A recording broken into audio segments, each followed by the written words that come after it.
Bonjour à tous, chers amis golfeurs, et bienvenue pour cette deuxième partie sur la notion de lie que j'avais pas mal abordé lors de la précédente vidéo. Et apparemment, c'est une thématique qui vous intéresse. Vu le nombre de vues de ma vidéo sur la thématique du lie des fers. Aujourd'hui, je me situe au golf de La Palmyre, juste à côté de Royan, en face du zoo, que je suis allé visiter tout à l'heure.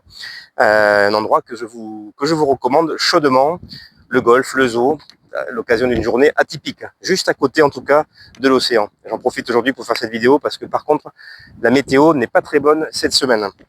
En tout cas, pour le live, j'avais 2-3 petites choses à rajouter à cette vidéo qui me semblait intéressante. La première qui m'est venue à l'esprit, c'est que c'est quelque chose dont on parle peu, c'est le fait que donc le lie est souvent associé bien sûr au wedge et au fer, très important pour la direction, j'en avais parlé lors de ma précédente vidéo. Le fait qu'effectivement, si vous avez des wedges mal laillés et des fers de précision, allez, on va dire jusqu'au fer 7, la dispersion de vos coups risque d'en être grandement affectée. Je vais pas la refaire, mais j'avais expliqué que plus le loft augmente et plus la dispersion des coups augmente si vos fers sont mal réglés en lie. Et quand même, pour la petite histoire, pour la petite anecdote, lors de mes 3 derniers fittings, et je remonte à peu près jusqu'à un mois d'août jusqu'à hier. Les 3 derniers fittings que j'ai fait, c'était des problématiques de lie essentiellement, avec deux golfeurs de petit gabarit qui avaient besoin de 3 degrés flat. Intéressant parce que pour l'un, j'ai pu régler à l'atelier ces lies 3 degrés flat parce que c'était du forgé très doux. Et pour le deuxième, par contre, impossible de tordre ses fers. Et là, c'est une thématique voilà, où on rentre dans ce phénomène que soyez extrêmement vigilants lors de vos fittings sur cette notion de matériaux que l'on peut tordre ou pas en lie et en loft. Bien sûr qu'il y a la distinction moulé-forgé, mais ça va quand même au-delà de ça, puisque vous avez des forgés aujourd'hui, multimatériaux, que l'on ne peut pas tordre. Donc pour un golfeur, tant mieux. Et dès le lendemain, il m'a envoyé un texto en me disant que le changement était tout de suite visible sur la trajectoire de ses coups et sur la compression de ses balles. 3 degrés flat, c'est quand même vraiment pas négligeable. Pour le premier, on a dû changer ses têtes, puisqu'on ne pouvait pas les tordre. Donc ça, c'est pour les fers. Et il faut savoir aussi également que, et j'en ai fait l'expérience, toujours petit gabarit, une fois qu'on a pris goût à avoir des fers bien laillés jusqu'au fer 4 et qu'on se retrouve avec des hybrides ou des bois de parcours qui sont, dans mon cas personnel, à nouveau pointe en l'air, parce que à nouveau petit gabarit égale pointe en l'air.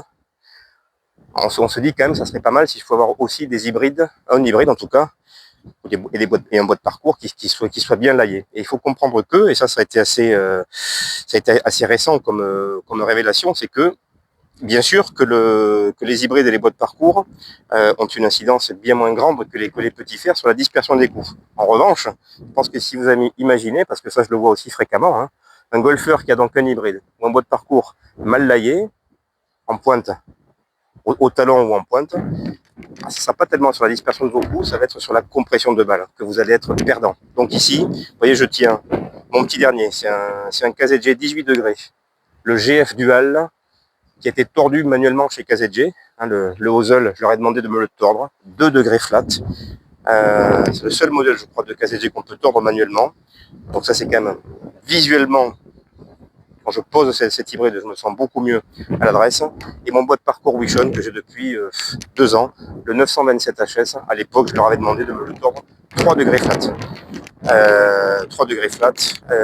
Et ici, effectivement, voilà, je crois que je m'étais déjà exprimé à ce sujet. Beaucoup moins de hook, donc quand même en dispersion, on a beau dire que c'est moins important qu'un petit fer, mais ça reste quand même très important. Et je pense qu'en compression de balle, ça rejoint la deuxième vidéo que j'avais fait sur le thème du centre de gravité. Ce qui distingue un hybride et un bois d'un fer, c'est que la tête est beaucoup moins haute. Donc si je prends une balle vite fait ici, si on compare avec le diamètre d'une balle, ce qui se passe à l'impact. Vous voyez, je vais me rapprocher. Hein.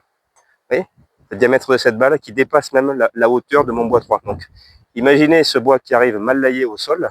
Eh ben, je ne prends même pas l'entièreté de la balle lors de l'impact. Donc, en termes de smash factor de vitesse de balle, on se retrouve perdant. Donc, tout ça pour dire que, par rapport à ça, si vous êtes comme moi, très petit gabarit ou très grand gabarit, problème de posture et que vous avez que vous êtes au-delà, je dirais, de 2 degrés, soit upright, soit flat, attention, peut-être que vous perdez quelque chose sur vos bois et vos hybrides.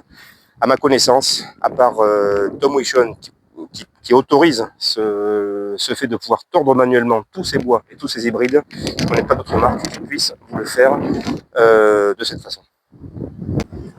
Alors ici, voilà, sol dégueulasse, très très dur. En me rapprochant un tout petit peu de la balle, je me retrouve donc toe down. Bon, je ne dis pas qu'on est parti pour le coup du siècle, mais cette technique du toe down permet vraiment de s'en sortir pas mal du tout. Vous voyez, voilà, juste pour l'exemple, je ne sais pas si vous avez bien vu à l'impact, toe down permet de soulever la balle beaucoup plus facilement sur des lailles extrêmement compliquées comme ceci. Raison pour laquelle ça fait 6 mois hein, que j'expérimente avec des wedges 4 degrés flat et je n'ai vraiment rien à redire. Voilà pour cette vidéo. On se retrouvera dans une prochaine. On n'a pas fini la quête des fers parfaits. On va se retrouver, on va justement parler de l'importance, la grande importance sur vos fers, de la semelle de vos fers. Semelle fine, semelle large, lesquelles choisir. Voilà je pense la thématique de la prochaine vidéo. À très bientôt.